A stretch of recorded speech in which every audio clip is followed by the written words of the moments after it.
हारून रशीद साहब, आज एक अहम मीटिंग हुई। कल हमने देखा शाह महमूद कुरैशी साहब रहा हुए, उन्होंने प्रेस कॉन्फ्रेंस भी की और उन्होंने कहा कि मैं अब अलम मेरे हाथ में है इंसाफ का।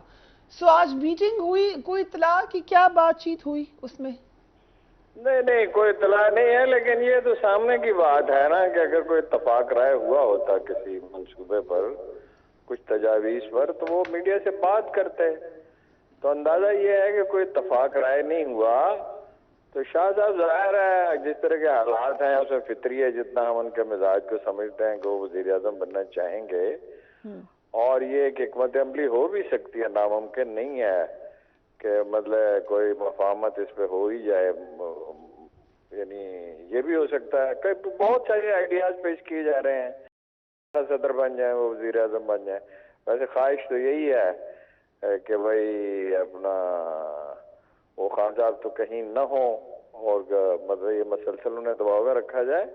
ये बड़ी दिलचस्प बात इन्होंने कही कि अब उतने मुकदमे नहीं बन रहे, तो क्या 13,000 मुकदमे बन सकते हैं या 2 लाख मुकदमे बनाने हैं? तो वो ये जो सूरत हाल सियासी देखिए ना, एक तो वाक़या है वो, ये तो उन्होंने बजा फरमाया कि भाई वो जो लोग कसूरवार हैं उनको सजा दी जाए। बिल्कुल ठीक, वो किसी भी मामले में जो कसूरवार है उसको सजा मिलनी चाहिए। ये तो सादा सा उसूल है जिसको कुरान मजीद बयान करता है और हर तहजीब जिसको मानती है कि भाई इज्तिमाई जिंदगी में बका का इन्हिसार जजा और सजा पे होता है। ये उसूल, ये है बेसिक प्रिंसिपल एक माशरे का।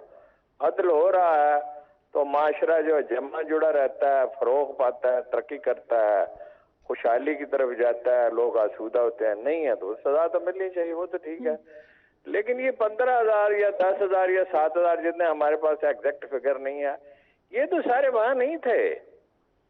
बट हारून साहब, अगर हम अभी आ जाएं वापस कि पीटीआई को सरवाइव करना है या किस शक्ल में सरवाइव करना है, हम देख रहे हैं उसके मुख्तलिफ धड़ेबंदियां हो रही हैं, तो क्या फिर नहीं चेयरमैन को एक स्टेप बैकवर्ड लेना चाहिए? मैं एक दिखाना चाहती हूँ, नवाज शरीफ साहब ने भी शेख खाकान अब्बासी को वज़ीर आज़म नामजद किया था, जरा देखिए।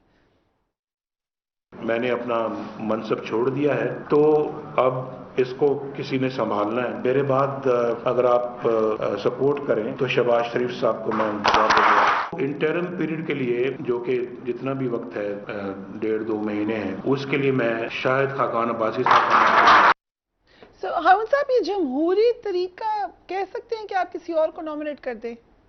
नहीं, वो देखिए, ये पहला सवाल ये है क्या टैक्टिकल रिट्रीट करनी चाहिए? हाँ, कर लेनी चाहिए, कोई हर्ज नहीं है, सोच समझ के अगर की जाए, यूं ही नहीं, दबाव में नहीं, बुजदिली की वजह से नहीं, टैक्टिकल रिट्रीट करनी चाहिए। तारीख के तमाम बड़े जर्नैल जनाब खालिद बिन वलीद समेत इसके कायल थे टैक्टिकल रिट्रीट के।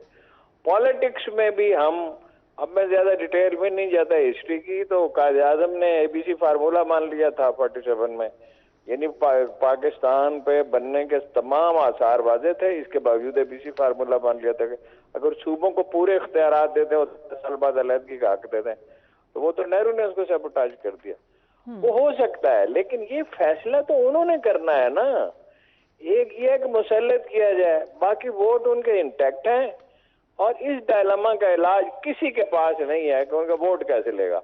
जहांगीर तरीन साहब 1300 अरब रुपए खर्च करते हैं और सारी उनको सपोर्ट हो, और बाकी जो ग्रुप बन रहे हैं वो भी चले जाएं, दूसरी पार्टी में चले जाएं, वोट तो बढ़ते जा रहे हैं। जो भी सर्वे करके आता है, मैं रीजनेबल लोगों की, मैं उन लोगों की बात नहीं कर रहा जो सोशल मीडिया पर अफवाहें फैलाते हैं। जो संजीदा मतीन लोग अखबार नवीज हैं जो गलत बयानी को बुरा समझते हैं, वो जहां कहीं जाते हैं, स्कूलों कॉलेजों में, बाजारों में, मार्केटों में, वो खबर लाते हैं कि वोट तो बढ़ गए हैं। अब ये वोटर कहां से लाएंगे?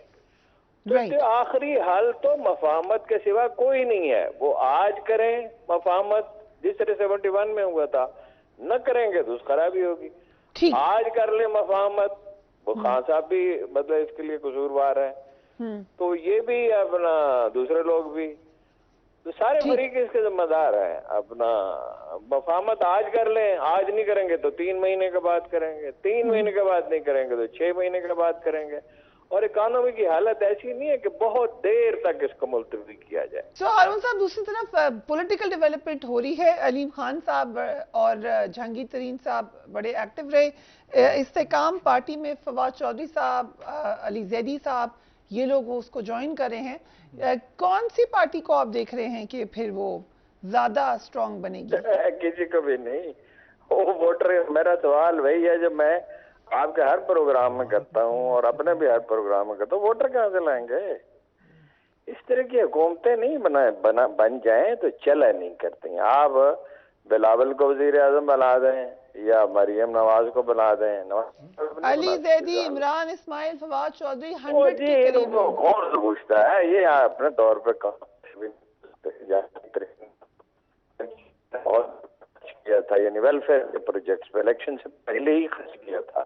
اور الیکشن کمپین پہ تو ظاہر ہے کہ وہ خود ہار گئے تھے، ان کے ساتھ ہار گئے. ان پہ خود پہ تو پابندی ہے، اور وہ جو حالات پیدا ہو رہے ہیں وہ پابندی بھی ختم کرنا آسان نہیں ہوگا. زور زبردستی کی حکومتیں نہیں چلا کرتی. بالکل مفاہمت کے سوا. دیکھیں نا، یہ طے کر لیا کہ فلاں کو نہیں بننے دینا. یہ کہاں کون سی جمہوریت ہے جی؟ جمہوریت کو تو ہمیں نام لے نہیں دینا چاہیے اب. اور میں دیکھ رہا سپریم کورٹ ریلیونٹ ہوئی تقریباً، جو فیصلے کرنے کا وقت گزر گیا. وہ تو یہ ان کی نیت میں تو میں شبہ نہیں کرتا چیف جسٹس صاحب کے، میں تو ان کو بہت قائل ہوں، میرے دل میں ان کا بہت احترام ہے. لیکن یا تو وہ فیصلہ کر ڈالتے، اب کیا فیصلہ کریں گے؟ اور میڈیا بھی ریلیونٹ ہوتا ہے چلا جا رہا ہے دباؤ کے تحت. اور میرا اندازہ یہ ہے، میری معلومات نے اندازہ یہ کہ سوشل میڈیا پہ پابندیاں لگیں گی، یہ کریک ڈاؤن ہوگا. تو وہ یہ اپنی جو سچویشن پیدا ہو گئی ہے نا، جمہوریت کا مطلب ہوتا ہے ہم یہ بھی تو دیکھتے ہیں ہارون صاحب کہ بہت کچھ بولا گیا جو کہ سچ نہیں تھا، حملے کیے گئے، اٹیک کیے گئے، یہ سب تو ہوتا رہا. اور اگر پولیٹیکل غلطیاں ہی دیکھ لیں، چلیں یہ تو اب ری ایکشن ہو رہا ہے. لیکن کہاں پہ آپ سمجھتے ہیں کہ پھر غلطی ہوئی ہے؟ پی ٹی آئی سے بھی غلطی ہوئی ہے، پی ٹی آئی کے چیئرمین سے بھی. پی ٹی آئی سے درجنوں غلطیاں ہوئی ہیں، ایک آدھ نہیں.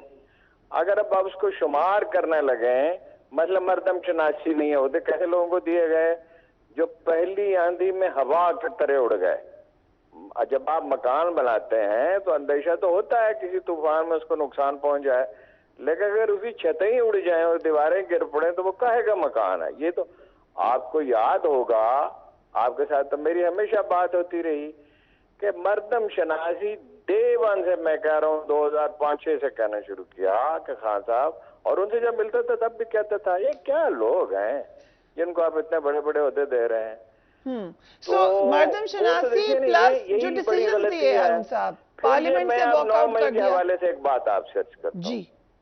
ایک تو میں یہ کہتا رہا مسلسل کہ بھائی اپنا پارٹی کی تنظیم اور یہ چیزیں اور فلاں، آپ کو یاد ہی ہے کہ ان چیزوں پہ میں زور دیتا رہا، اور اس کے بغیر نہیں ہو سکتا. پھر یہ دیکھیے نا، یہ بھی میں نے عرض کیا بارہا، آپ کے پروگرام میں بھی ایک دفعہ کہا کہ امریکہ کو میسج دیں ہمارا آپ سے کوئی جھگڑا نہیں ہے، اور امریکی ہم پاکستان کو سے تعلقات کو ختم نہیں کرنا چاہتے، کچھ چیزیں منوانا چاہتے ہیں. وہ آپ کی جیسی پوزیشن ہوگی معاشی طور پر جتنے مضبوط ہوں گے اتنا آپ رجسٹ کر سکتے ہیں.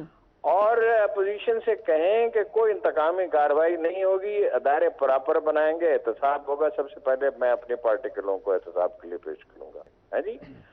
اور اپنے کارکنوں کو سکھائیں کہ جذبہ ہوتا ہے، اچھا ہوتا ہے، لیکن یہ صبر بھی ایک چیز ہوتی ہے. وہ ہم کہتے ہیں غالب اس لیے میر سے بڑے شاعر ہیں کہ ان میں صرف جذب احساس کی شدت نہیں ہے، تحقل بھی ہے. ٹھیک ہے ہارون صاحب، یہ وہ غلطیاں تو ہیں ان کی بھی، لیکن یہ کہاں کا نظام اور کون سی جمہوریت ہے؟ غلطیاں انہوں نے بھی کی، اور ایسی پارٹی میں جن کے سربراہوں کے دنیا بھر میں چرچا لوٹ مار کا. جمہوریت کا مطلب ہے سب لوگ پارٹیسپیٹ کریں اور سب کا سروائیو ہو. یہ بات ان میں سے کوئی بھی نہیں سمجھتا. یہ سمجھتا ہے تو مغلوب ہے جس بات سے.